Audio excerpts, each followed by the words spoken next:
اعوذ باللہ من الشیطان الرجیم بسم اللہ الرحمن الرحیم۔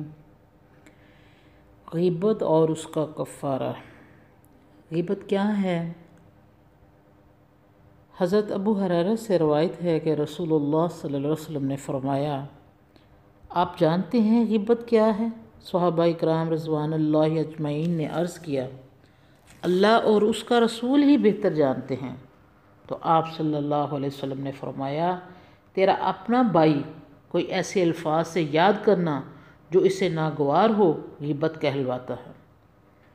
آپ صلی اللہ علیہ وسلم سے دریافت کیا گیا، اگر واقعی اس بھائی میں وہ چیز پائی جاتی ہو جو میں بیان کر رہا ہوں، تو آپ صلی اللہ علیہ وسلم نے فرمایا، اگر آپ نے اس میں پائی جانے والی خامی اس کی عدم موجودگی میں بیان کی تو آپ نے اس کی غیبت کی، اور اگر وہ چیز اس میں نہ پائی جاتی ہو تو آپ نے اس پر بہتان لگایا۔ آج ہم اپنا محاسبہ کریں، یہ چھوٹی چھوٹی یہ غلطیاں ہم کتنی زیادہ کر جاتے ہیں کہ جس کا ہمیں علم ہی نہیں، اور یہ کبیرہ گناہ ہے۔ غیبت کرنا کبیرہ گناہ ہے۔ سورۃ حجرات میں اللہ تعالیٰ نے اس سے مردہ بھائی کا گوشت کھانے سے تشبیہ دی ہے۔ واضح طور پر کسی کا نام لے کر آنکھوں یا ہاتھ کے اشارے سے یا نام لیے بغیر ایسے انداز سے بات کرنا کہ سننے والے اس کی مراد سمجھ رہے ہوں، یا کسی کی نقل اتارنا، لنگڑا کر چلنا وغیرہ سب بھی غیبت کے زمرے میں آتا ہے۔ آج ہم اپنا محاسبہ کریں کہ ہمارا گفتگو انداز کیا ہے، ہم کسی کے بارے میں سوچ کیا رکھتے ہیں، کیا ہم کسی کے بارے میں سوچتے ہیں، اور کیا بدگمانی ہم پیدا کرتے ہیں جس کو ہم نے کبھی سوچا ہی نہیں کہ ہم کتنا کبیرہ گناہ کر جاتے ہیں۔ گفتگو کرنے میں، کسی کے تعارف کروانے میں ہمیں پتہ ہی نہیں چلتا کہ ہم کیا کر رہے ہیں اور کس طرف گمراہی کی طرف ہم جا رہے ہیں۔ اللہ تعالیٰ ہمیں ایسے گناہوں سے بچنے کی توفیق عطا فرمائے۔ اب ہمیں یہ سمجھنا چاہیے کہ اگر جو ہم غیبت کر چکے ہیں یا جو ہم کرتے ہیں، اللہ ہمیں اس سے محفوظ فرمائے، اللہ ہماری یہ گناہ معاف کر دے، اور ہمارے اندر یہ جو برائیاں ہیں اللہ ان کو ختم کر دیں۔ آئیے اب ہم یہ سمجھتے ہیں کہ غیبت کا کفارہ ہم کس طرح ادا کر سکتے ہیں، کیونکہ یہ حقوق العباد میں آتا ہے۔ اللہ تعالیٰ فرماتا ہے کہ جب بندہ بندے کو معاف نہیں کرے گا تو معافی نہیں ہوگی۔ تو اس لیے آؤ میرے بہن اور بھائیوں، ہم یہ بات کو سمجھتے ہیں کہ ہم اس گناہ سے کس طرح اپنا چھٹکارا حاصل کر سکتے ہیں۔ غیبت کا کفارہ، غیبت کا کفارہ توبہ ہے۔ ہمیں سچی توبہ کرنی چاہیے، کیونکہ اس کا تعلق حقوق العباد سے ہے۔ پہلی شرط اس کی کہ توبہ کرنی چاہیے، اس گناہ سے باز آنا چاہیے، اللہ کی بارگاہ میں ندامت اظہار کرنا چاہیے، آئندہ وہ کام نہ کرنے کا عزم کرنا۔ ان کے ساتھ ساتھ چوتھی شرط یہ ہے کہ جس کی غیبت کی ہو اسے معاف کروانا، لیکن اگر خدشہ ہو کہ متعلقہ آدمی کو بتانے سے معاملہ بگڑ جائے گا اور بہت زیادہ فساد کا خطرہ ہے، تو ایسی صورت میں علماء امت کی دو رائے ہیں۔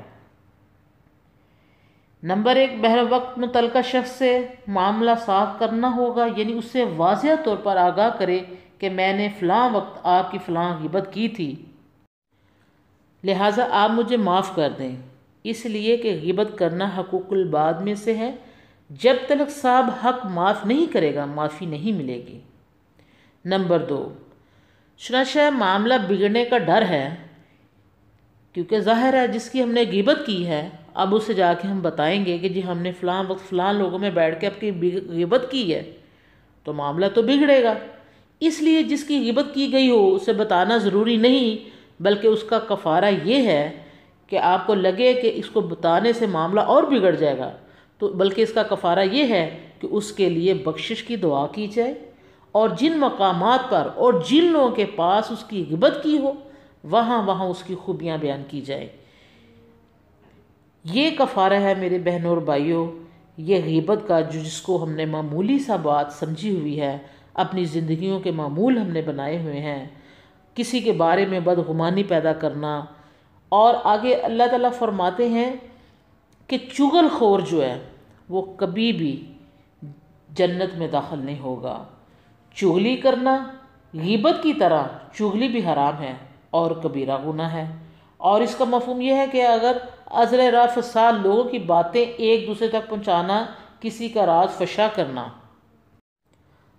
حضرت حذیفہ سے روایت ہے کہ نبی کریم صلی اللہ علیہ وسلم نے فرمایا لا يدخل الجنہ، چغل خور جنت میں نہیں جائے گا۔ اللہ تعالی ہمیں ان گناہوں سے بچنے کی توفیق عطا فرمائے۔